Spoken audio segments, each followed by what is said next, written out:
Good evening and hello. We will start this evening's podcast in just a while. Renee Nicole Good was not a Democratic terrorist. She was an American mother of three who was killed tragically and needlessly by a government agent in Minneapolis on January 7, 2026. The response from our president and government officials to call her otherwise and insist she deserved to die is appalling. It's Orwellian even. The party told you to reject the evidence of your eyes and ears. It was their final, most essential command. That's straight from 1984. Seem familiar? I think the last thing I want to say here, the Mrs. Morgan you know put it so well in a blog she wrote a few weeks back. She wrote, "What's being celebrated is someone else's failure to survive.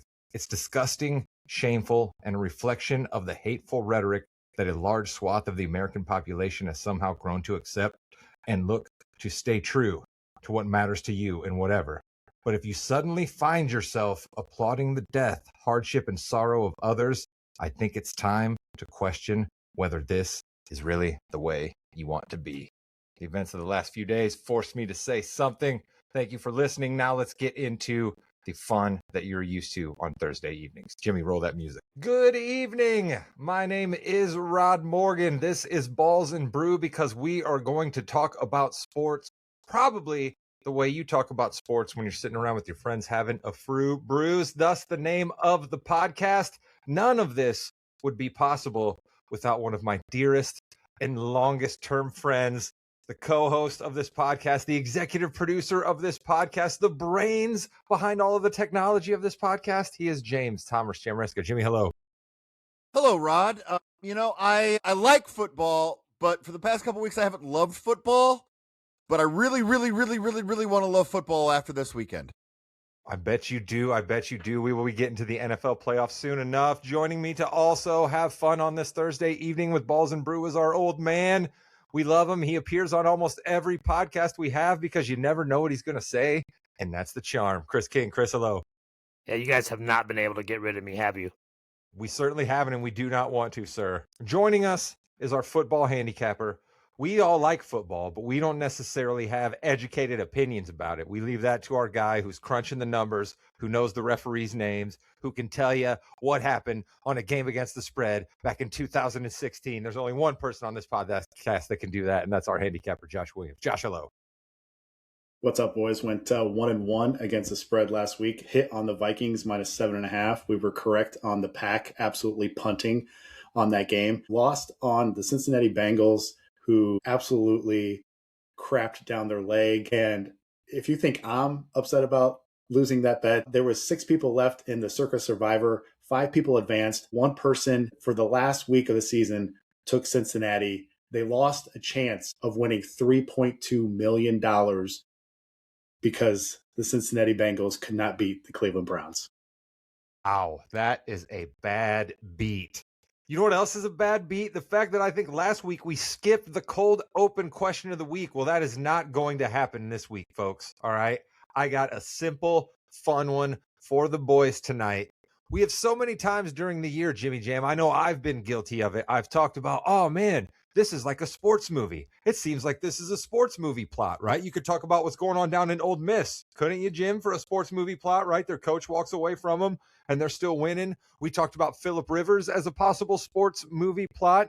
So, Jimmy, I say to you, if I ask you, what is your sports movie Rushmore? What would you tell me it is, Jimmy Jam? It took me about 5 seconds to go over this because they are some of my favorite movies in general, not just sports movies, but in no particular order. Bull Durham is up there. I love the actual baseball, and then Kevin Costner is a staple in movies as well, as far as sports and others as well.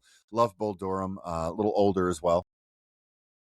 Bad News Bears, speaking about old movies, I love me some Bad News. Not the Billy Bob Thornton one. No. We're talking kids are drinking real beer in the dugout. Love it. Bad News Bears #2. Hey, baseball. I apparently love baseball, Rod. Baseball is a game, Rod, where there's a little white ball. You throw it, you hit it, you catch it. You throw the ball, you hit the ball, you catch the ball. It's not very hard. Okay. Major League is #3 on my list. Major League is one of the best comedies of our lifetime. Let's just be honest, Willie Mays Hayes. Up your bucket, Joe Boo. When the TV edited version is just as quotable as the real movie, you know you got a good one. You're fucking Television Joe for you who Boo. don't know. Anyway. And then finally, I'm going to go with Hoosiers. I think that's a great tale living in Indiana. Obviously, you got to love that movie, but also I'll make it. I mean, it just sends chills up my body, Rod. 3 baseball movies, basketball movies. I've got Bull Durham, Bad News Bears, Major League, and Hoosiers. Wonderful. You know what, Chris? I normally go to you and Williams here, but I have 2 of the same movies that Jimmy has on my sports movie Rushmore, so I feel like I should just go here. Give me Major League, give me Hoosiers, all right, and then give me Caddyshack and give me Remember the Titans. That's my Rushmore. I got to get a football movie in there. In my opinion, they haven't made a great professional sports football movie. Any Given Sunday is fine. Sure, it's fine, but I don't love it as much as I love Remember the Titans. You could give me Longest Yard. Again, Jimmy, not the remake, not the Adam Sandler Longest Yard, the Burt Reynolds Longest Yard, but that's ultimately about prison football. So I went with Major League. I went with Hoosiers, just like Jimmy. Remember the Titans. Caddyshack. Chris, what do you got?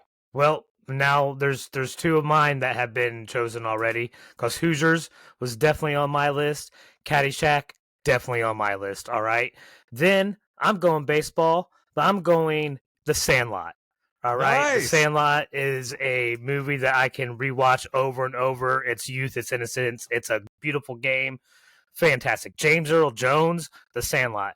And then, because I love this movie and I can watch it over and over and over, 8 Men Out. Ooh, okay. You like watching The Scandal over and over and over again. I don't know what that says about you, but it is a pretty good movie. Lots of good performances in that. Wait a minute. Chris likes a cover up and a scandal with Chris? Yeah, Chris conspiracy theories. Conspiracy? John Cusack. I guess it was his youth as well. So you know what I mean? It takes him back to a time when he was young. I remember watching that team. They were good. He was the baby in the anyway.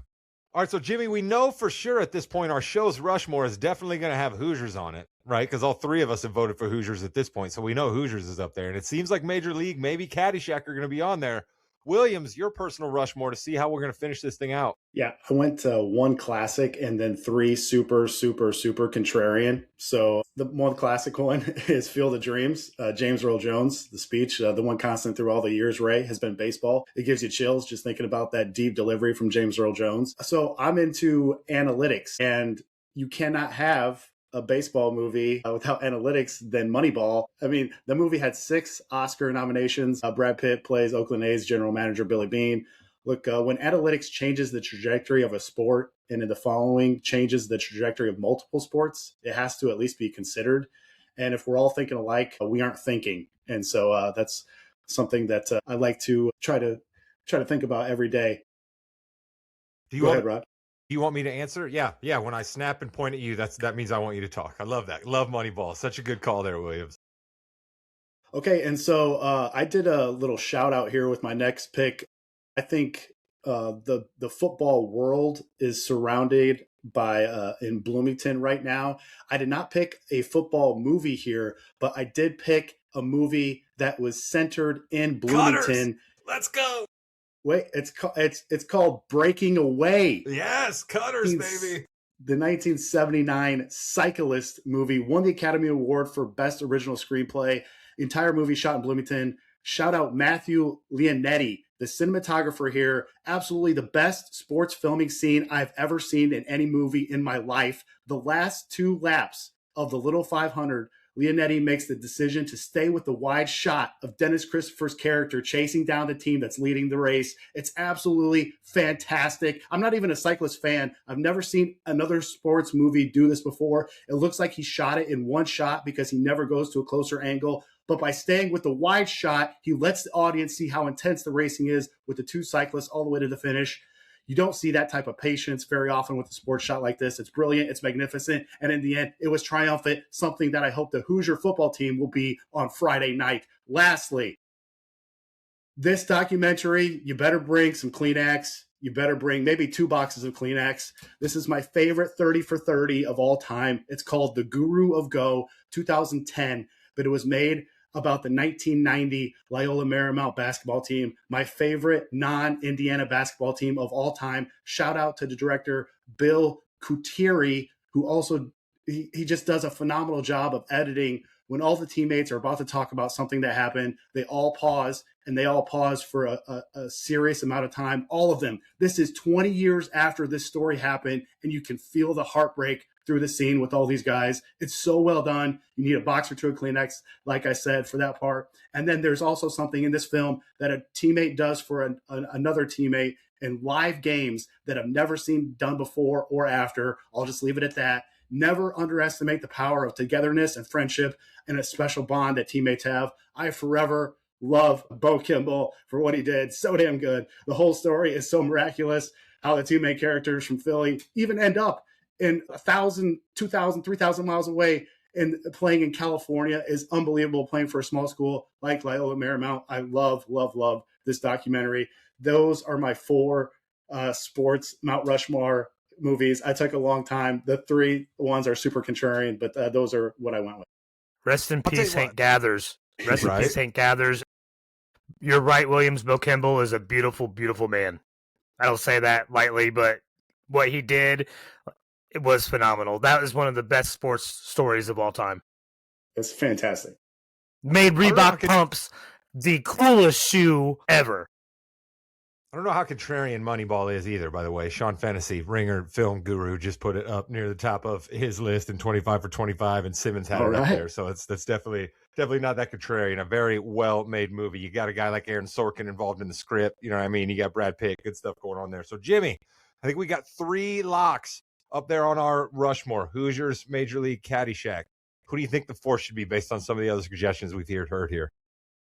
I'm not going to lie. I didn't have crying on my bingo card in this list. I think it's got to be The Guru of Go by Williams. I mean, the passion that he had in there. I remember I've seen it. I mean, it's been a very, very long time, but the passion rod. I mean, well, no, I mean, listen, I'm not going to be against that. Williams gave a great passionate argument there. You were right. And that's why he's good at podcasting here. But I will say, all right, it is sad when Gary Bertier is in his car, right? And every time you want Gary to be okay after the accident, it doesn't happen. You know what I mean? And I don't know about you guys, but it gets a little dusty in the room when Coach Herman Boone looks over at Coach Yost near the end of the movie and he says, "You're a Hall of Famer in my book, Coach." I mean, I don't know about you guys, but it gets a little dusty for me when that happens at the end of Remember the Titan. It does. Kelly Leak gets tagged out running home to tie the game in the Bad News Bears. And they have that trophy ceremony where that little shit Yankee guy says, we don't think you're very good, but yeah, you put up a good fight. Then Tanner Boyle says you can take your 2nd place trophy and shove it up your ass.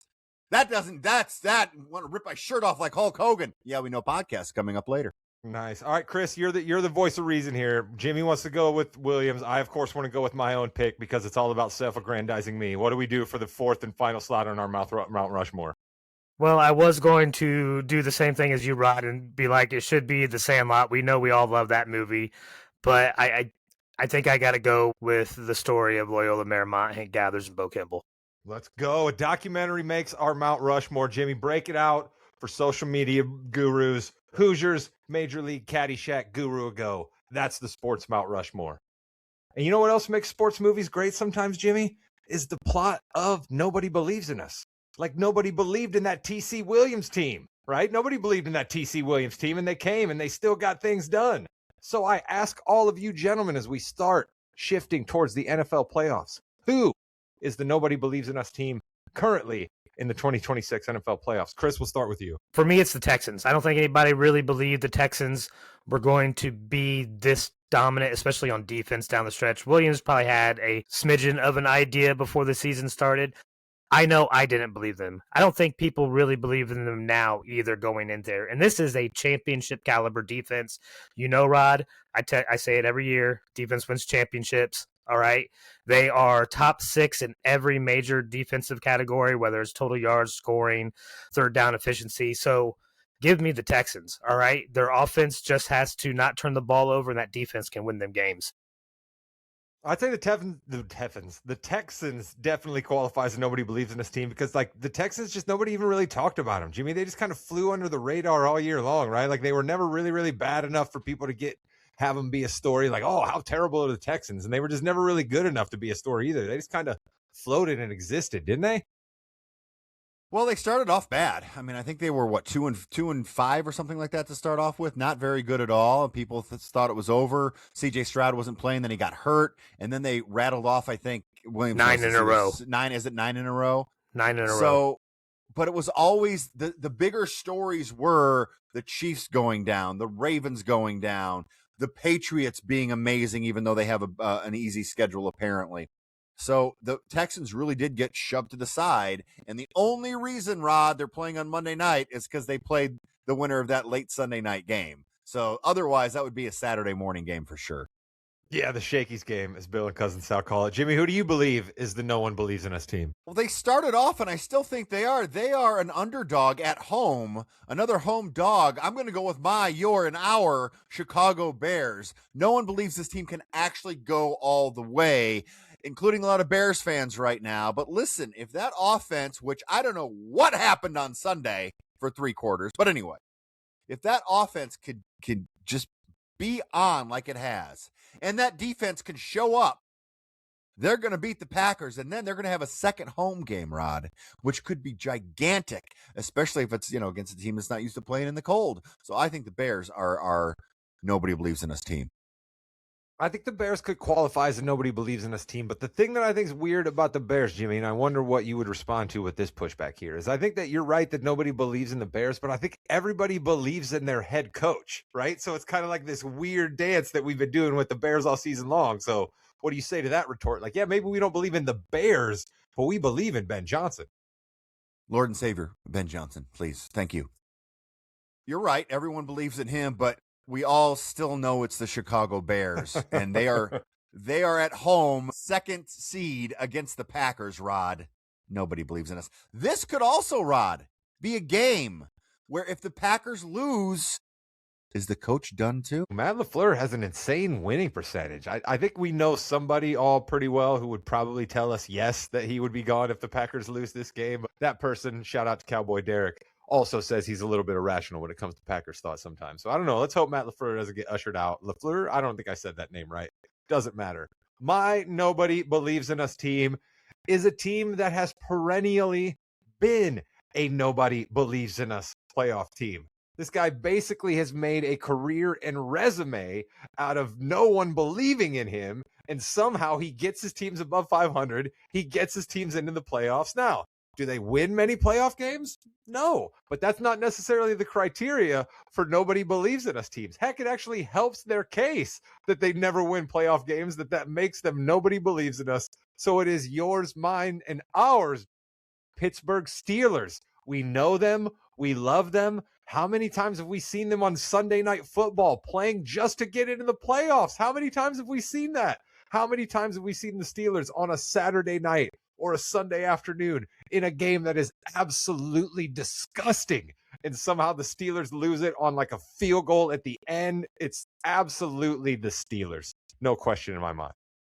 Yeah, they lost the game last weekend. No question they lost that game, right? Of course they won because Aaron Rodgers, who, by the way, just throwing this in here, Rod, I know we're in the middle of this. He is my face of the week, Aaron Rodgers. Bring the Steelers back because why? He's a good quarterback, and I hate him.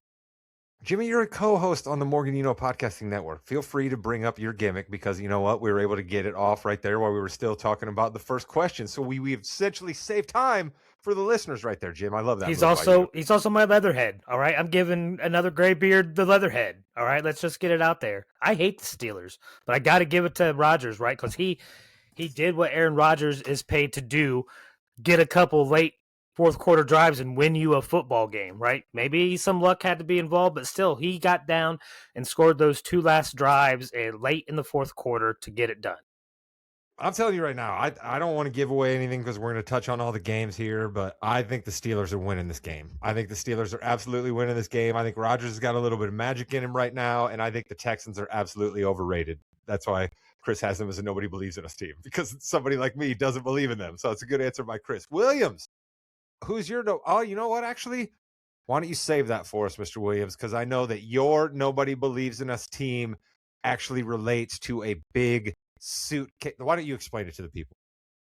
Yeah, my nobody believes in this team it goes with a suitcase bet that I think I've only done one other time on this podcast. I think it was 3 or 4 years ago in the regular season when San Fran played at Philly. Philly had won maybe 7 games in a row. San Fran was favored by 2.5. I even had a buddy who rarely bets on games say, can you believe that Philly's getting 2.5 points at home in this game? I'm thinking about betting on Philly. I said, no, don't do it.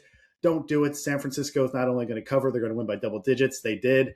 And I am this confident about a bet of this upcoming playoffs. And you might not like it, the structure of the bet, but that might give something away here. But yeah, I feel super confident about this bet, and it might surprise you too. All right, well, we're going to give that away as we do at the end when Williams gives all of his picks. Chris gave us his leatherhead. Jimmy gave us his face. But, Jimmy, if there's a face, we got to have a heel. Well, yes, we do, Rod. It's that game we talked about. This guy did such a bad job at his job, he cost his head coach a job. John Harbaugh is no longer the head coach of the Ravens because Tyler Loop can't kick a field goal. The man that the Ravens specifically sought out because he had the guts, he had the demeanor to thrive in this situation, Rod. You know, when you put a ball on a tee, it's really easy to hit, and Tirico just put that on there. I mean, it's a softball, big softball, one of those training softballs, and Tyler Loop missed that too. Tyler Loop's heel of the week. Yeah, that's why he's a heel, because Mike Tirico is probably the best play-by-play man out there. All right, the man can do basketball. The man can stand in the room for the Olympics. The man can do football. He can do college football. Mike Tirico is great. All right, and he set it up perfectly. That would have been a legendary call, and then the kick goes wide right. Steelers lose. We'll get to the coaching carousel after we touch on each playoff games, but how about we do it this way? We'll just go in chronological order. We called it the Shakey's game earlier because the Houston Texans are usually involved in it, but this year they are not. The 8-9 Carolina Panthers, your division-winning 8-9 Carolina Panthers taking on the LA Rams. Williams, what thoughts do you have for the people on this game? Yeah, before we get to that, I want to circle back to right. John Harbaugh here. Ravens and Harbaugh, over the last 5 seasons, they had 12 losses by leading by 7 or more points in the fourth quarter. That's atrocious. Harbaugh went 3-6 at home this season. He had Lamar for 8 seasons. The Ravens won 3 playoff games with him. And last thing here, there's 9 other QBs that have won multiple regular season MVPs. They all have at least 1 Super Bowl ring. Lamar has yet to even make it to the Super Bowl. The Ravens were the preseason Super Bowl favorites heading into the year. For them to not even make the playoffs, I thought it was a no-brainer that you had to go your separate ways from John Harbaugh. But I know I'm in the minority there. So, yeah, let's get back to Carolina and was it the Rams? Yes. So this is the biggest road favorite ever, I believe, in playoff history. So you got Stafford here coming in. You got Kyron Williams. You got Puka. I know they lost to Carolina the first game. I just can't see. I mean, the Rams might not cover this game. I think they're laying 10.5 or 11. I can't see the Rams losing to Carolina twice in the same season. Carolina does have something going for them. Like 9 of their wins, they were the underdogs. They did not win a single game when they were favorites this year, and they're obviously underdogs here. So the Rams have to go cross country. Yeah, I mean, they played for the 5 seed last week, got a little hairy with Arizona, but they got the win. Yeah, not much to say here with this game. Carolina, I picked them to win the division, but I think they're one and done here going up against the mighty Rams. Chris, Jimmy, either one of you guys want to have guts enough to say that Carolina upsets and wins this game? I really want to, Rod, but the fact that it's not a 1:00 game, it's a 4:30 game, the West Coast team traveling to the East Coast, which hurt the Rams that first game, won't hurt them this game. Jimmy, how about you? You going on book with the upset? I'm going on book with the upset because it's an upset. Yeah, the Rams are going to win. Nice. There we go. All right, the second game on Saturday. This is the one that's going to have the boys' juices flowing. Everybody's going to be ready for round 3. Pittsburgh. No, not Pittsburgh. What am I doing? Chicago v. Green Bay. See, I just was so fired up about my Tomlin thoughts. I just always got Pittsburgh on the brain. Chicago v. Green Bay. Round 3. Will it be as good as Rocky 3? Time will tell. Williams, your thoughts on this? Yeah, this is tough. This is the game where I am least confident about the outcome. So go figure, because the Bears are my favorite team. But I know the Packers are extremely confident with this game. They rested everyone last week. They are still extremely banged up. I know they've lost 4 in a row without Micah Parsons, but this team reminds me a little bit of that Denver team like 10, 15 years ago who lost 3 or 4 games in a row, got into the playoffs, and then upset the Steelers. So be wary of that. And for the Bears to be playing the Packers for the 3rd time in 6 weeks, it's a little queasy feeling, because you probably stole one in the last game. And, the Packers might be a little pissed off about that. I also think that the Packers can have success through the air here.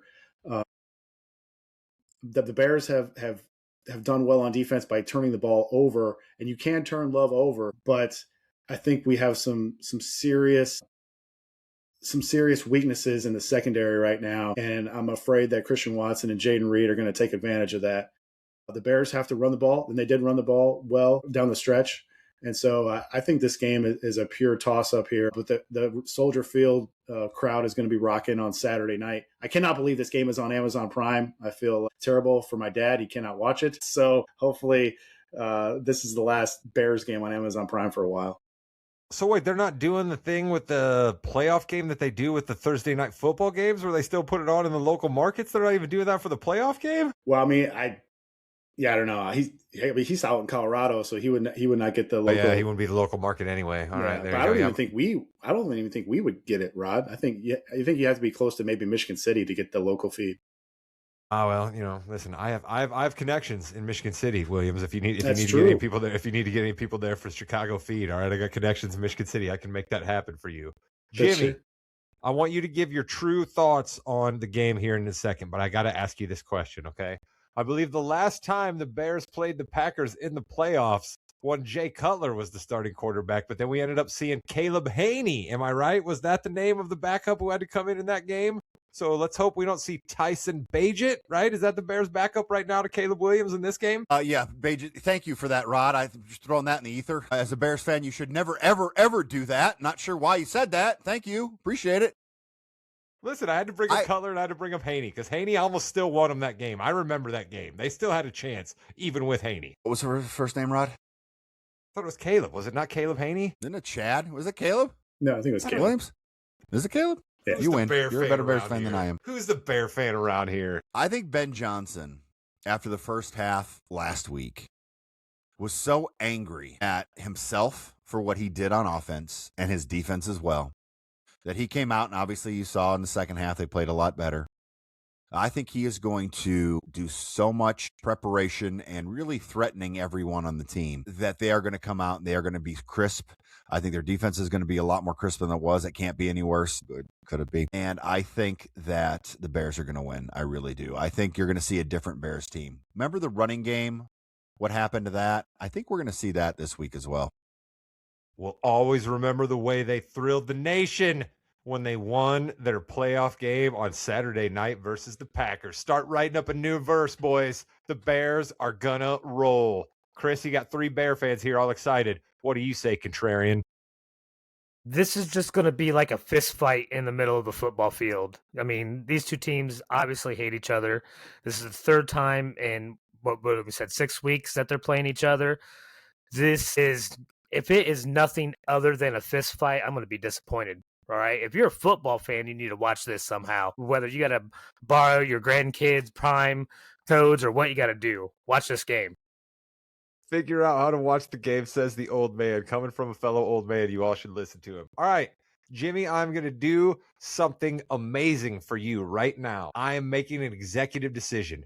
We are skipping over Sunday. I'm sorry. I'm going to be flat honest. I don't care about any of these playoff games that are being played on Sunday whatsoever. Buffalo, forget about it. They're really not even that good. Jacksonville, I hate Jacksonville. I'm a Colts fan. The Eagles don't even want to play for their coach. Their fans don't even want to see them play in the playoffs. I don't want to talk about this game. San Francisco's defense is horrible. If Christian McCaffrey goes down, the Niners have absolutely nothing. And New England versus the Chargers, fine. Maybe I'll get some cutaways to Jim Harbaugh looking constipated. But other than that, Jimmy, tell me what I should care about on Sunday's playoff slate. I think Williams just fell off his chair. But I think all these games are going to be fun, Rod. There's a lot of home dogs again.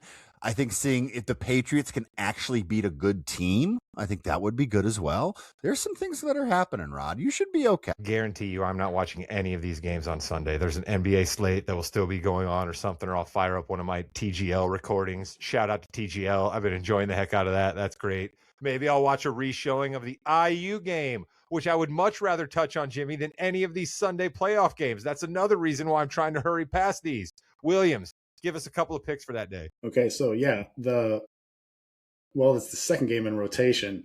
I'm going to take the Philly San Fran under, just what you wanted to hear, Rod, under 44.5, minus 109 on Caesars. Look, the Niners stacked. Of course you're taking the under. The Eagles don't even want to score 17 points. Of course you're taking the under. The Niners stacked the box at the lowest rate in the league on defense. That should give Saquon Barkley some good rushing lanes. But I think both teams want to run the ball here. That's going to take time off the clock. And Purdy, as a dog this year, 0-4 against the spread and straight up. Niners, worst of all the playoff teams when it comes to turnover differential. Philly's got a pretty good defense. And check this out. I hate to say this. I really hate to say this. Shanahan versus Fangio, 0-4 all time. Wow. But listen to this. Point totals on offense of 11, 6, 15, and 9. So just for reference, Kyle Shanahan's QBs in those games, John Beck. We all remember John Beck, right? 3, Jimmy G, and Nick Mullins. But this is the biggest stat here. Since 2004, outdoor wildcard games that have a total of 41 or higher, this total is 44.5, are 42-14 against the spread to the under, 75%. I get one of the best defenses in the league in Philly. You know, Shanahan tried to hire Fangio in 2018. Guess what team blocked it? The Chicago Bears blocked that transaction. I get one of the best defenses in all football, the Philadelphia Eagles. And I get Robert Saleh on the other side for the Niners. I know the Niners don't have a good defense, but he plays a bend, don't break type of defense. And so we saw it on in the Saturday night game against Seattle when he kept that team in that game because they bent and didn't break. So only gave up 13 to Seattle. So I think this is a very low scoring game. Give me the under in San Fran, Philly, under 44. All right. So Williams, I just threw it back to you for Saturday and you talked to me about Niners Eagles. So does that leave me to the Suitcase bet deals with Monday's game? Am I correct? Or do you need to talk about another game from Sunday, even though I'm trying to get past these games? No, it's another game from Sunday. All right, then fine. We're not going to talk about Monday. Give the Suitcase bet out to the people. I already said what I wanted to say about Pittsburgh. Chris already said what he wanted to say about the Texans. That's fine. We don't have to talk about Monday. Give the Suitcase bet out to the people. Okay, the Suitcase bet is my nobody believes in us team. Give me the Jacksonville Jaguars plus a 0.5 point in the first half, plus 105 on DK. Let me break this all down. Chris loves this. Buffalo stinks defending the run. They're 30th DVOA versus the run. The Bills have been bad defending QB runs also. Trevor Lawrence has 7 rushing touchdowns in his last 10 games. On the other side, the Jags aren't great at limiting opposing rush attacks. Or the Jags are great at limiting opposing rush attacks, not only from running backs, but also from quarterbacks. We know Buffalo wants to run the ball with Allen and Cook. Teams really haven't even been trying that much to run against the Jags. The Jags haven't allowed a 75-yard rusher all year. The Jags play a ton of single high zone, cover 1, cover 3. The Bills have struggled versus that type of defense this season. And the Jags have a significant advantage with special teams also. You've got Cam Little out here banging kicks from 67 yards. Meanwhile, the Bills kicker has been banged up all year. The reason why we love the Jags first half here, Trevor Lawrence EPA per dropback in the first half, top 12. That drops to the bottom third of the league in the second half. Josh Allen is just the opposite, much better in the second halves of games because Buffalo runs the ball too much in the first halves. First halves, Jags are top 10 in rushing success rate. Bills on the road this year beat Cleveland by 3. We're down by 3 touchdowns at New England. They lost to the Texans in a game where they were favored. They lost to the Dolphins by 17 in a game they were favored. They lost to Atlanta in a game where they were favored. And how about this? Buffalo, 4-13 against the spread in first halves this year. 2 of those wins were against the pathetic Jets. Let me repeat that. The Bills, 4-13 against the spread in the first half this year. You get off to a slow start versus Jacksonville at home. You aren't coming back. And since the Jags picked up Jacoby Myers midseason, they are top 5 in the league in dropback and success rate per EPA. If the Jags are playing from ahead, now they can start forcing turnovers because, oh, by the way, they are number 2 in the league at forcing turnovers, only behind the Chicago Bears. And even if you remove turnovers since week 10, they are second in EPA per play. By contrast, the Bills are 17th. Jags have the number 1 PFF ranked safety in the league, Antonio Johnson. This is one of the 4 defenses that ranks top 7 in both rushing and passing. And road favorites all time in the playoffs, like the Bills, 32, 50, and 2 against the spread. That's only 39%. Last thing here, the Jags have won 8 in a row. That's the same amount of games that the Bills have lost on the road in the playoffs in a row. Oh, by the way, Sean McDermott, 0-5 on the road in the playoffs. Josh Allen has never won a road playoff game, and the Buffalo Bills themselves haven't won a road playoff game in 30 years. We have the classic wrong team favored in this one, Rod. Jags not only cover, Jags not only win this game, Jags total game. I know this bet is first half. Jags total game. I think Jags win this game by double digits. It sounds great. You're a football handicapper. You know the way to present the numbers for the people. It all sounds great. But the only problem is you're talking about the Jacksonville Jaguars. Okay, we're talking about a team that has been an absolute dumpster fire for their entire existence, other than the time Tom Coughlin was coaching this team. All right. Last time I checked, Tom Coughlin ain't coming through that door. Mark Brunell ain't coming through that door. All right. This is a team that traded up to get Travis Hunter to play both sides of the football for him. He's not even playing. This is a team that has Brian Thomas Jr. like the world on fire as a rookie. He doesn't even matter. No, I don't want to talk about the Jacksonville Jaguars. Chris, you go. I think it's crazy that you're thinking it's going to be a 10-point or more win. Like I kind of tend to agree with you, Williams. I think Jacksonville wins this game. I don't know how much Josh Allen can do to keep making this Bills team win, but double digits is a tall order, I think. Jimmy, I'm also with you, Rod. I don't like Jacksonville either. I was going to say, Jimmy, this is the team that wears teal, right? It has the stupid Jaguar on their helmet and like gold, right? And they play down in Florida and like nobody gives a crap. Like this is the team Williams is talking about. Like there's some sort of dominant force, right? Nobody believes in us.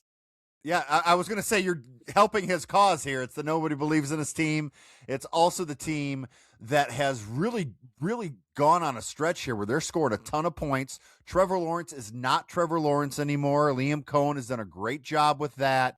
My only concern would be, is this when Trevor Lawrence throws 3 interceptions or does a stupid fumble, at his own 5-yard line or something like that? That worries me a little bit.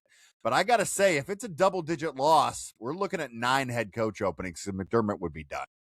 I agree with you wholeheartedly. If Buffalo gets smoked in this game like Williams is talking about, McDermott is not back as Buffalo's coach.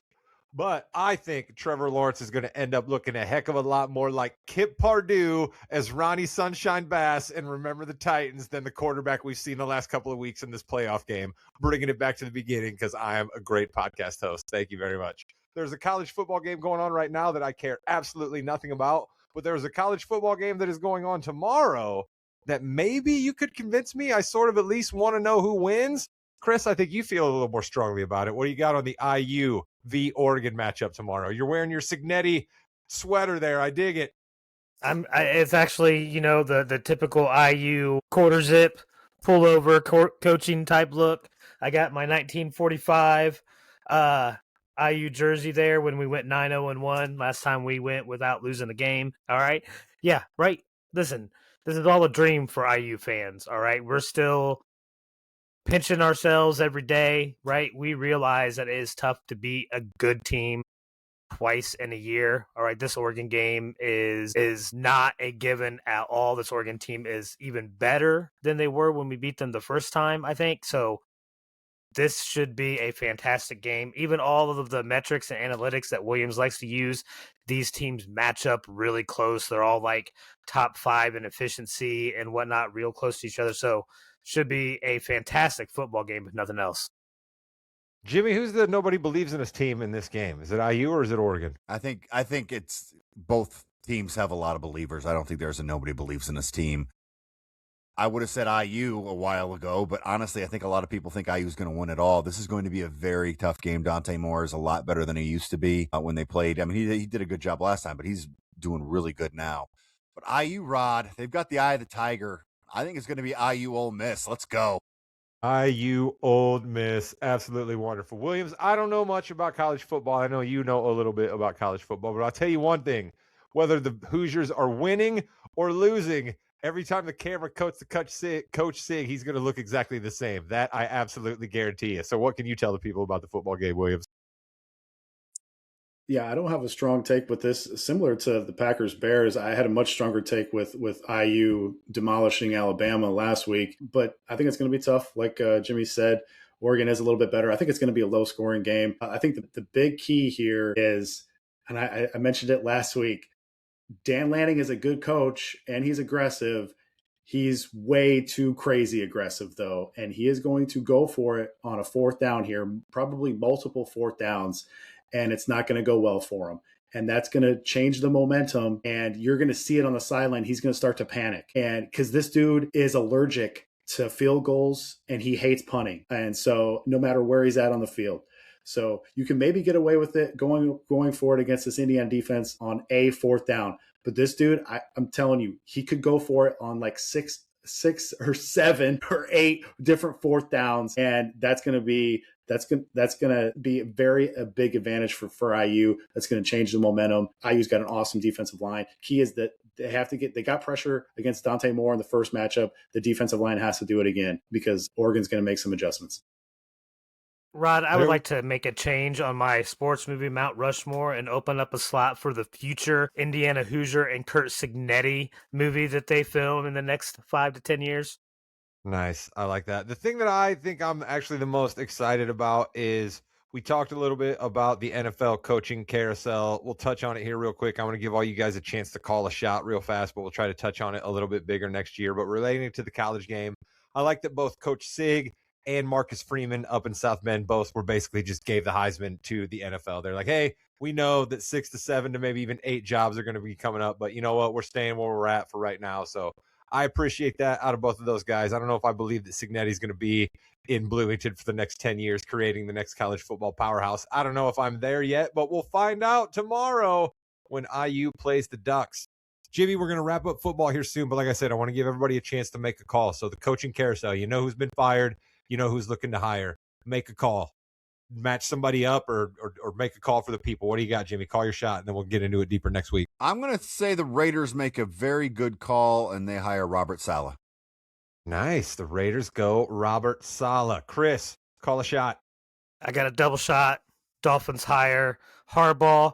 Harbaugh then makes them hire a new GM, and that would be Josh Williams, the 49ers director of scouting and football operations. I was going to say, not our Josh Williams. We can't afford to lose him. We don't have much of a football show if we lose our Josh Williams. Speaking of our Josh Williams, make a call, Williams. Match up the coaching carousel. Call a shot. Man, I would love to be the scouting director under Kyle Shanahan. Wouldn't that be just perfect? I'm gonna go with Jimmy. I'm gonna try to turn around this stupid Raiders organization. I'm gonna go different though. I'm gonna go Brian Flores finally gets his chance again as defensive coordinator or as head coach, but he brings in offensive coordinator Brian Daboll at the same time. If the Raiders got those two guys, I would totally turn around my thoughts about how the Raiders organization is going forward. So yeah, that would be something there if they got those two. My shot is I believe Kevin Stefanski will be your next New York Football Giants head coach. He's pretty stable. The Giants could use a little bit of stability. I don't think he's going to light the world on fire, but I just don't think you're going to be able to get the best candidate if you're the New York Giants with the resume they've had over the last couple of years. Williams. Yeah, last thing. I didn't know when you were going to transition over to basketball. I have one quick stat here that you're going to love, Rod. You love the Steelers upsetting the Texans on Monday night. How about Tomlin on Monday night? Can you believe this? In his career, 23-1 straight up. And that one loss wasn't originally scheduled for a Monday night game. That was a COVID game that got pushed back. Here's an even crazier stat. The Steelers haven't lost a home Monday night game since 1991. How is that possible? How is that possible? Black and gold, baby. Black and gold. I wish my tracksuit would have gold lines down the side and not white lines. Then I'd be really lined up for my Steelers. Let's go, Yinzers. You heard it here. Chris said that he hated you once again. I talked about my love for Pittsburgh. Send me all the pierogies. Let's go now. And Williams, We don't really know what Josh does. He could be the Fenners scouting a football operations and just work remotely. We don't really know what he does. Very true. No wonder he's always on Shanahan when he's on here. He's getting the direct PR line and giving it right to us and all our listeners. It is a very, very good possibility. We will bring Williams back next week to go over all of the first round NFL playoff matchups. We'll have a college football championship at that point. We'll talk a little more coaching carousel. But now Jimmy's going to grab a little round ball that looks a little something like this and lead us on the fast break. Like, comment, and subscribe. Goodbye, Internet. Welcome to the Fast Break, the fastest 15 minutes in the NBA. Jimmy, Rod, and Chris are here. Williams is hopefully leaving soon and muting himself, so he's not. There we go. Williams, I tell you, that guy. Gentlemen, welcome. We have had a very, very big week in the NBA. A lot of different things are happening. Games are being played, but there's also something that happened, a gigantic trade. Trey Young goes from the Hawks to the Washington Wizards for Mr. Brogdon and Mr. Kispert. You know, it's interesting when Shams Charania comes out and says, hey, they're talking about it. And 24 hours later, it's done. Trey Young, who was traded for Luka Doncic at one, gets no picks in return for the Hawks, gets two decent players, but nothing special, is on a player option for next year, but after that, nothing. I don't really see the downside for this at all for Washington, and I honestly don't see the downside for Atlanta either because Atlanta's playing better without him. Rod, you are, I would say, probably one of the more, you watch the NBA more than a lot of people I know. Please explain to me why this is a good trade for both teams or why you don't think it's a good trade at all. All right, well, first off, I want to just do a quick shout out here. You got your washed up Washington Wizards veteran guards mixed up, Jimmy. It was CJ McCollum, not Malcolm Brogdon. Did I say CJ? Did I say Brogdon? I meant McCollum. Jesus. Listen, Brogdon was in Washington at one time, and they were looking to get rid of him just like they were looking to get rid. Rod, why are you getting angry? Rod, calm down, okay? Don't have to. All that was a complete lie. That leads me right into my Rod Damnation this week. And Jimmy, you and I have known each other for quite a while, so we sometimes are simpatico. And you were kind of leading right down the angle there. You said that magically, 24 hours later, after it was leaked that the Wizards and the Hawks were working out a deal, he was traded there. Well, I want to speak to another part of this that absolutely just got my dander up a little bit. And that's when all of a sudden we were blessed with a report that Trey Young had informed the Atlanta Hawks that he wished to go to the Washington Wizards. Wait a minute now. Absolutely wait 1 minute here. How far have we gone in the horse trading business with guys like Shams and other NBA insiders that they are trading water that much? Come on. Do you expect us all to believe that Trey Young was sitting in a room with his agents and they had a whiteboard up and they were going over all the possible scenarios and all the teams that he could go to and win an NBA championship in the next couple of years? And they were like, well, Trey, I'll tell you, the best spot for you is in Washington. I really think those guys are about to turn it around. What are we talking about here? We don't have to do this sprinkling of information out in the ether to try to make basketball fans believe something that's not true. We understand that Washington traded for a distressed asset because it was essentially free. They gave up an expiring contract and a guy named Corey Kispert. Even though I love white Americans as much as the next guy, not necessarily a huge dude that moves the needle, okay? So Atlanta got rid of a guy that clearly their defense and their team got worse when he was on the floor. Guys didn't want to play with him, so you get him out of town. You bring in a couple of warm bodies that can actually play a little bit. Kispert will space the floor a little bit. And if you're Washington, as long as you don't get outside of the worst 8 teams, Jimmy, that's the only tricky part here for the Wizards. If they get outside of the top 8, their pick all of a sudden goes to Washington. So as long as you're still bad and maybe a few more people show up to watch Trae, I kind of think it's a win-win, weirdly. Chris, you are always one for teams trying to do the best they can. This is a winning move for the Wizards if they play Trey Young, who apparently has a leg injury or something like that. And he'll probably be on that leg injury for a while, right? Probably. Yeah, right. We know the NBA. I will say this. You sometimes do get better. Like Rod said, they're playing better without him. Sometimes you are better by subtraction. All right. Sometimes it just happens. McCollum is an aging vet, but he can still go out there and drop 20, right? You can get 20 points and 4 assists out of him on a nightly basis, which is worth something, at least a little bit. He'll be in the right spot on defense, at least, right? And that's a huge negative with Trey Young. So, I mean, at least he's a bit of a warm body on defense. Right. So, yeah, maybe. But, I don't know if either one of these teams can... I mean, maybe the Hawks get into a play-in game if they continue to at least play halfway decent, but I don't know if either one of these teams makes the playoffs. Of course they're going to get in a play-in game. It's this Chicago, Miami, Atlanta Invitational. That's what the East playoff is. The East play-in is. It's always those 3 teams. What are you talking about? Of course they're going to be there. Well, Chris, I think the Hawks are going to make another move here. And one of the moves I think they might make is they might go for AD. And, we talked about this in text a little bit. Let's kind of open it up to the audience here. I don't understand, as someone who watches basketball, why you would trade for AD knowing full well he's going to want $200 million of a contract extension. He just doesn't play, Rod. I don't understand why you would go for AD and not save some things like that New Orleans pick, maybe for someone bigger. That's the thing, right, Jimmy? I'm with you. I don't necessarily love getting rid of that New Orleans pick, but what if the Trey Young deal that just happened is a bit of a canary in the coal mine here, right? What if basically the price of semi-distressed big contract assets in the NBA is suddenly down, right? What if the Hawks can cobble together Kristaps Porzingis, another guy who never plays, right? What if they can cobble him together, a few other salaries, throw those Dallas's way, and get back Anthony Davis, right? I mean, you're dead right that Davis doesn't play a lot, but the theoretical idea of a guy like AD who can shoot a little bit, who can play pretty good defense, works with that Atlanta team if he's on the floor. I think McCollum and Kispert will actually do pretty well for Atlanta. I don't think Brogdon's going to do very well because he retired over the summer. But overall, I think a very fascinating trade all over the place because Trey Young's going to want an extension. He's not going to get a max extension at all. This might be something good. And like you said, they're going to get butts in the seats. They're going to have jersey sales. I don't think the Wizards have had jersey sales in a while. And they've got a decent young team. It might work. I mean, they've won.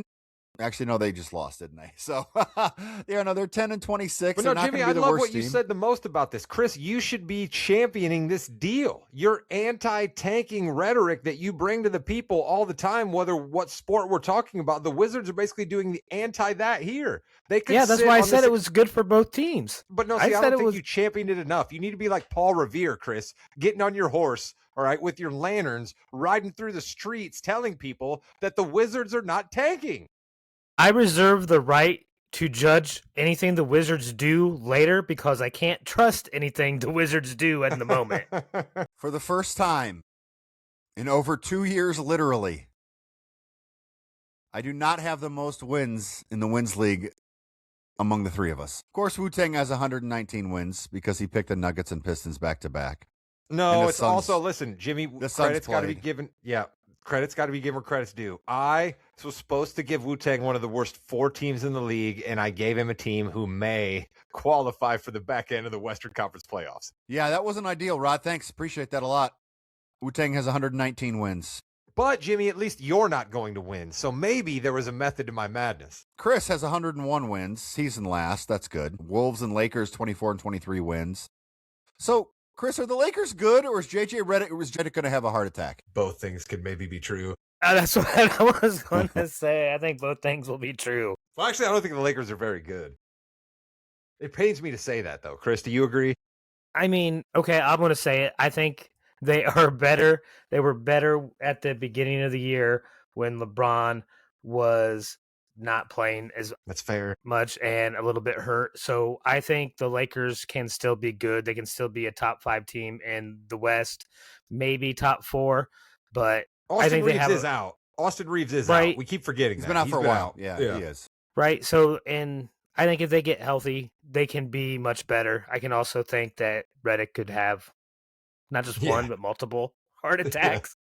He's like Todd Schwartzky on the Superfans. He's going to start beating his chest on the sidelines. Oh, that was a good one. Derek has 107 wins. The Spurs are helping him with 26. Cavs with 21.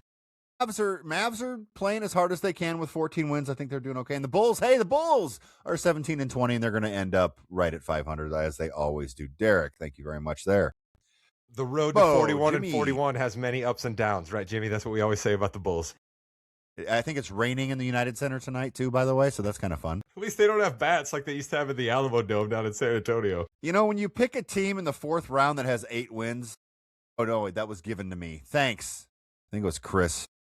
Pelicans have 8 wins, not doing very well for me. The Thunder have 31, Magic 21, Hawks 18, Hornets 13. Hornets are getting a little frisky. I like the Hornets. They're my favorite league pass team. Love them Derek, a little bit more. Derek gave you the Pelicans, not me. Did he? Yeah. Thank you. I appreciate that. Screw Derek. Oh, you'll definitely be saying that this weekend when your Bears and Packers lock horns. I can't wait to see you guys on text this weekend. You know, it's funny. One of my relatives who is a gigantic Packers fan has thrown up recently during a game because he or she was very nervous and upset. This isn't a relative that lives close or anything like that, but threw up during a game because they were so nervous of a Packers game. That's crazy. This is crazy. This is nuts. Crazy. I thought Derek was bad. He is bad, but we love him. But hey, Rod, we got to give you credit. 112 wins. You're 1 game up on me, you son of a. If the Thunder would have beaten the freaking Hornets, we'd be tied and it'd be fine. You got to watch out for Con Knipple, Jimmy. No, it wouldn't have been. No, we wouldn't have been. I have both of them. Never mind. So, Rod, your Knicks have 24 wins. Rockets 22. Clippers. Hey, is that a pulse? Is that a pulse for the Clippers? You know what else I love about that real quick? Speaking of the Clippers, Jimmy, I think it's absolutely fabulous that Mr. Kawhi Leonard is going to be strutting into the Intuit Dome as an all-star with this aspiration situation still completely unresolved. Just Kawhi Leonard continuing to walk with his head high saying, I don't give an F about anything. You got to love it. You would think that they would have mentioned something about that. Oh, no, because they don't want you to. They did the Trey Young trade just to get people's minds off it again. Right. Put some meat out Rock, there. Congratulations there. Obviously, your Celtics have 23 wins, and they're playing very, very well. Will the Celtics be buyers at the deadline, Rod? Al Horford's available. Listen, that's the other thing. That's the sneaky part of this Celtics dynasty over the last 8 years, right? And I guess dynasty is not the right word because they've only won 1 championship, but this good stretch of Celtics play. When the Celtics get rid of somebody, you don't want to be on the other end of that trade. All right, let's go all the way back to Isaiah Thomas, right? Going out in the Kyrie trade. Isaiah Thomas never walked again. Yeah, it was basically over after he left the Celtics, right? Gordon Hayward walked away from the Celtics for a free agent contract to the Hornets, and everybody was like, what are the Celtics doing? Gordon Hayward's career basically over and done with. Horford, 2 different times, has left the Celtics and been absolutely nothing, and then he came back. So I guess, Jimmy, by that rationale, if we could get Horford back, maybe he'd help us. But the thing for the Celtics is Luka Garza and Neemias Queta.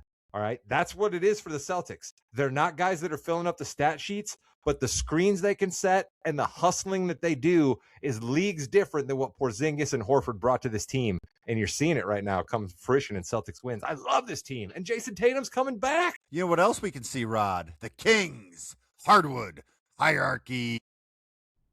Really, nothing. No one really stood out or changed their trajectory enough.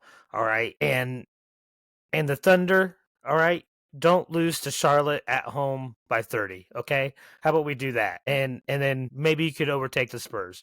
I'm still keeping the Spurs at 1 in the King spot, right? They took down the Thunder 3 times. That's still rather impressive, and that's probably the most impressive thing any team has done this year. So we talked about it. They made the Thunder bleed. I'm putting the Pistons ahead of the Thunder this week. The Pistons are the best in the East right now. Boston is looking strong still, but I still got to give it to Detroit. And then Thunder will be the queen or the prince. Sorry. Can the Thunder be they haven't been playing very well, Chris? 6-7 in their last 13. 6-4 in their last 10. Winning. 6-4 in their last 10. They're still first in the West. All right, they've only lost 7 games. They're not indestructible like they were before, or how we thought they were, and so I have ranked them accordingly. It feels fishy. I believe you've single-handedly knocked teams further down before for losing to squads like the Hornets, and they lost to the Suns, who are another team that's never sniffed the top of the hardwood hierarchy. I don't know, man. I think you're giving the Thunder a little bit of a pass here. I thought they were going to be your jester, to be honest with you. I'm sorry. What happens when you just keep losing after you had lost 10 in a row? That would be you still are the jester, Indiana Pacers. All right. You're so angry, Chris. They're playing hard. I mean, if I hadn't made this decision before we went on air, maybe they wouldn't, because we did beat Charlotte tonight. That score was finalized while we were recording, but still, they had lost 13 in a row before tonight. Listen, I promise you guys this, okay? Next week when we record, I will have a first-hand report for you about the Indiana Pacers, because I will be going to Gainbridge Fieldhouse on Monday, January 12th, to see the Indiana Pacers take on. Either of you two like to vary a guess as who I'm going down in the Indianapolis to see play? Will you be wearing a shade of green? I shall be. Get to see my Celtics in person on Monday with the Daxter in Gainbridge Fieldhouse, and I hope that it will be some new contestant running down the aisle like the Price is Right to play center for the Pacers the way it has been all year. Micah Potter, come on down. What a great time to be an NBA basketball fan. We've got trades, we've got great games going on, and the Celtics are coming to Indianapolis, just like they were last year at this time, Rod. Last year at this time, we were gearing up for the Royal Rumble match, which, by the way, is like 2 weeks away, which is ridiculous. 3 weeks away. Unbelievable. Chris, we're leaving. Take us home. Yeah, We Know podcast coming up next. Like, comment, and subscribe. Goodbye, Internet. Welcome to the Yeah We Know podcast, part of the More You Know's podcasting network. In the room with Jimmy, Rod, and Chris, and we are officially on the road to the Royal Rumble. Usually we don't start off with SmackDown, but I thought SmackDown was a terrific show. I know it's a week away, and that's okay. I really enjoyed that show, Rod. A lot of people came back, a lot of surprises. I think it was even better than Raw. Really? Yeah, you're right. Yeah, that doesn't happen very often for SmackDown, but yeah, I mean, I suppose there was, there were some tricks that were pulled out. There were some things that were happening. We've got some new blood. Yeah, I mean, I don't like the Io Sky Rhea Ripley angle. I don't like that. So, but was that on Raw? Which one of those? When did Raw. they win? All right, see, I get them mixed up now, Jimmy. What happened on SmackDown? Which one what made this SmackDown better than Raw? Well, first of all, we had your boy Kit Wilson. Yeah, okay, Cardona. All right. Yeah, that's fair. Zack Ryder / Matt Cardona came back. Really excited to see what they do. I hope they do something with him, unlike last time when they brought some people back and they were just job guys. Matt Cardona, Chris, used to be Zack Ryder in the WWE, and he had a nice little run as IC champ, was basically lower card. Went to the Indies and is king of the Indies, king of the death match, a ton of championships. Do you have any care at all about Matt Cardona? If he can put on a good show and is good on the mic, of course I'm going to care, right? King of the death match, that intrigues me right away. I'm not sure I've seen a death match before, except for Celebrity Death Match way back in the day on MTV. But yeah. Kind of the same thing, but with real people now, unfortunately. Yeah. Right, well, hey, let's see, right? It was a good match he had the other night on SmackDown. Jordynne Grace is coming to SmackDown, and I'm really excited to see her. She did a great job in TNA, great job in NXT. I love Jordynne Grace. I think she's going to be a great addition to the roster, Chris. So I have not seen her except for the few times that I think she showed up for the Women's Rumble last year, right? She did. Right? I think that was the only time that I have seen her, so I'm excited to see what she has. Listen, the women's division is growing and increasing and becoming something great, because as we saw on Raw, there was a whole lot more women's matches on Raw Monday night than men, and more important matches as well. There were a lot there. And I think one thing, though, if you're going to have a Jordynne Grace, Jade Cargill face-to-face, let's not have Jade Cargill in heels. She had to be in heels there, Rod, because Jade Cargill was about 9 feet tall compared to Jordynne Grace.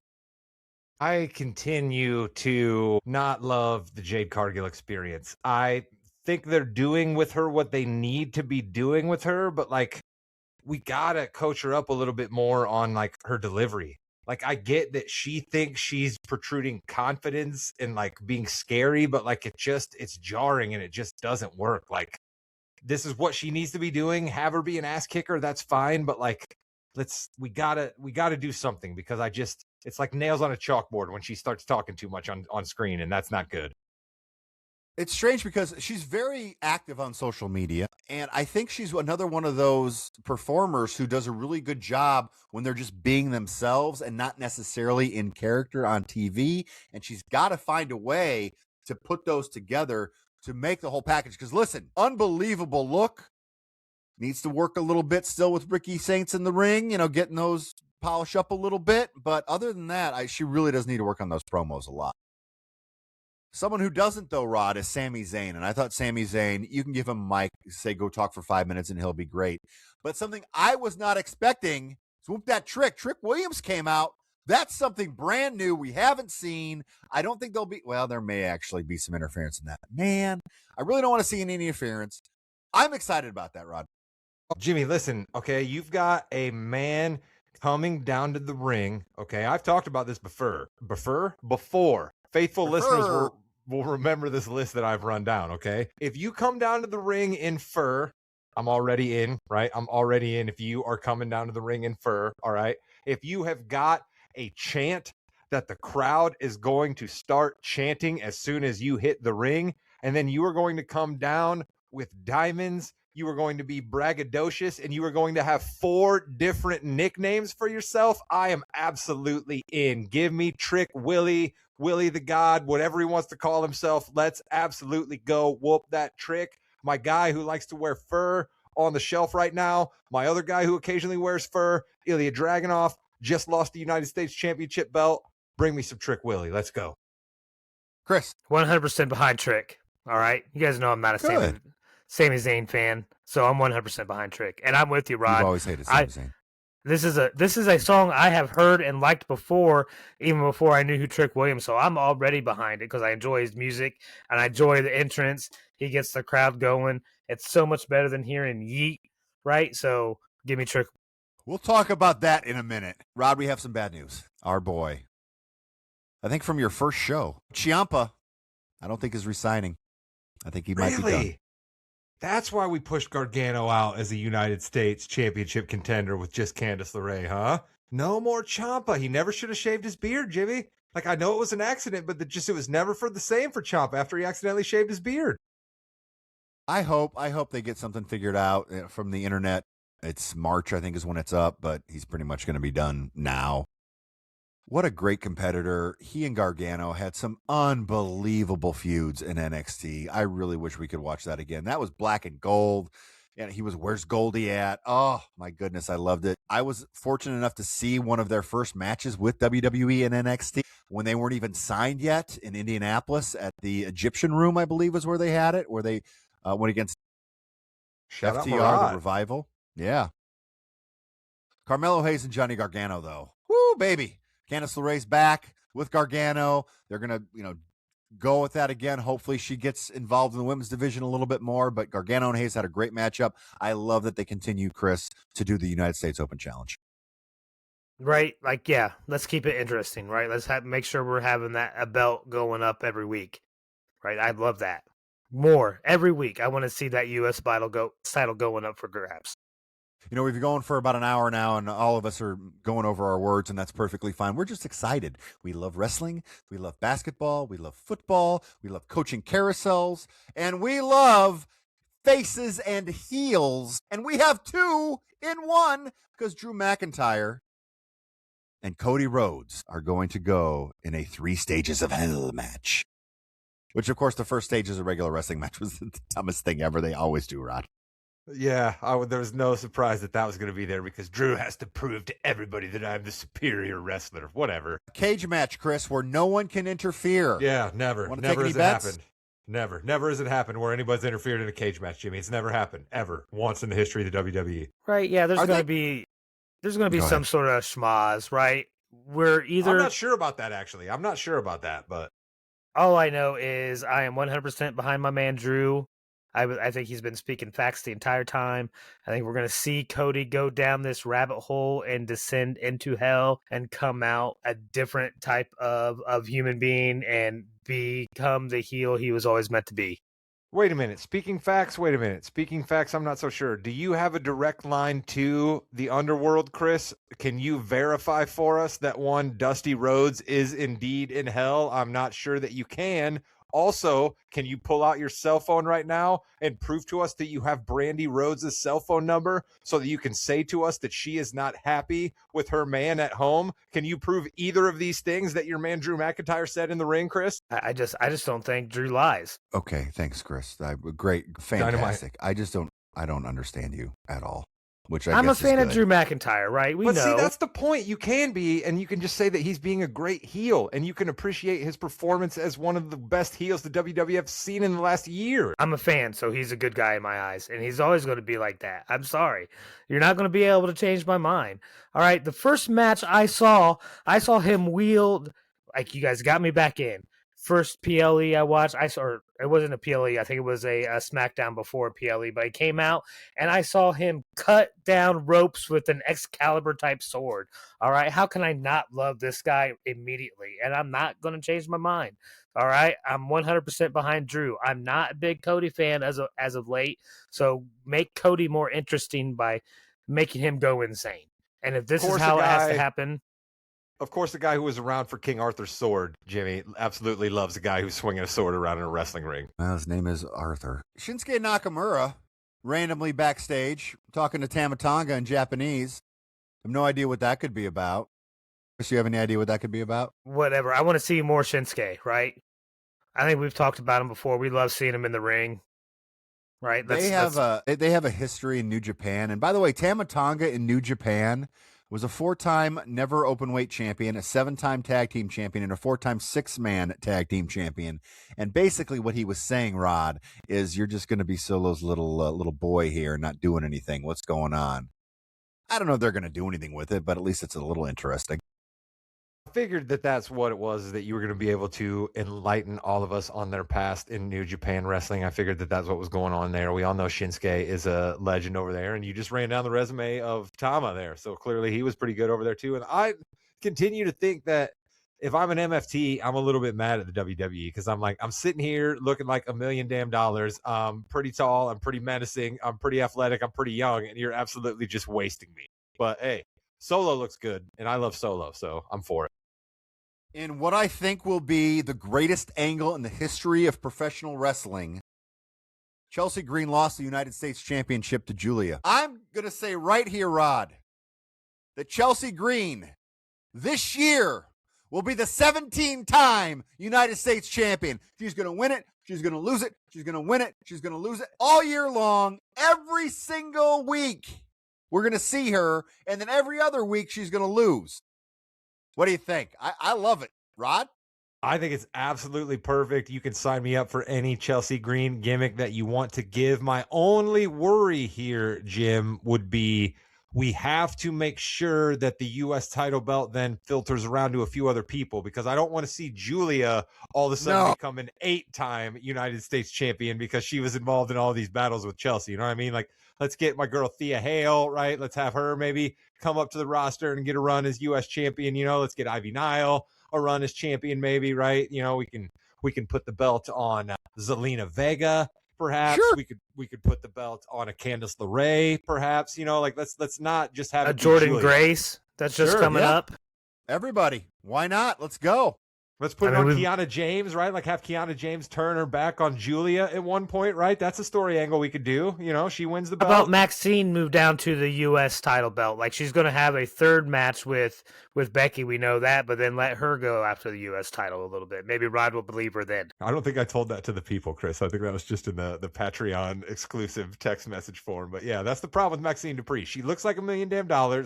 She clearly has improved her wrestling ability, but I don't believe anything she does or says ever. The Patreon exclusive. You know how much that cost me? And I'm the only person that subscribes to it? Anyway. We had Damian Priest and Aleister Black in the ambulance match. That was a very long match. Yes. I thought it ended very well. We had a Rhea Ripley. We had a Zelina Vega sighting. We had a choke push, maybe, off the ambulance. The doors wouldn't open. I thought they did pretty well. Hope this feud is over. They did get a lot of "this is awesome" chants, Chris. What were your thoughts overall of Priest and Black, and where do you see Priest going from here? It's hard for me to determine or know what they're going to do, right? I think Priest is interesting. He wrestles. I love these matches that he does, from the time going back to when he wrestled Bad Bunny to what he's been able to do. Like, these matches are fun. I like an ambulance match. Give me something that reminds me of the Attitude Era, right? And that's what that did. That whole match reminded me of an old, Undertaker versus whoever coffin type match. Give me that.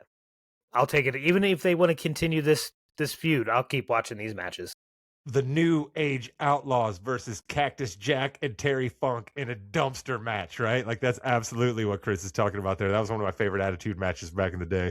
Chainsaw Charlie, of course. Terry Funk was not. That was not Terry Funk. That was Chainsaw Charlie. I'm sorry. Overall, I thought SmackDown was really good. I had high hopes going into Raw as well with the Stranger Things, and it really boiled down to they just changed the set a little bit. They really didn't do much at all. Finn Balor, I think, had the best thing of the night where he tweeted out a picture of him as the Demon and him as Finn Balor in a Stranger Things like mirror dimension. I guess that's something that happens in that show. I thought that was pretty neat. But we did have a few title changes, not the one we thought might happen, as CM Punk and Braun Breaker tried to kill each other multiple times for real, but CM Punk retains the title. Left me a little flat on that ending, Rod. I'm interested to see what you have to say about it.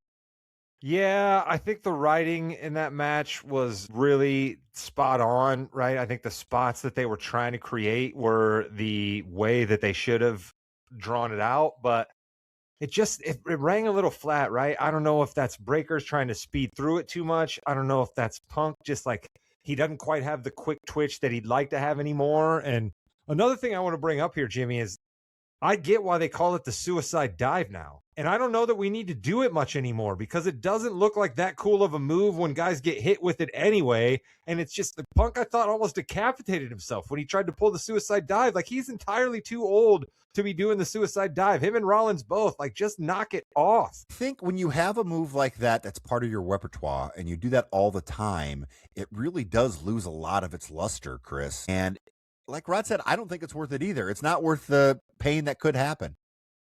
Right. It's something we see probably way too often.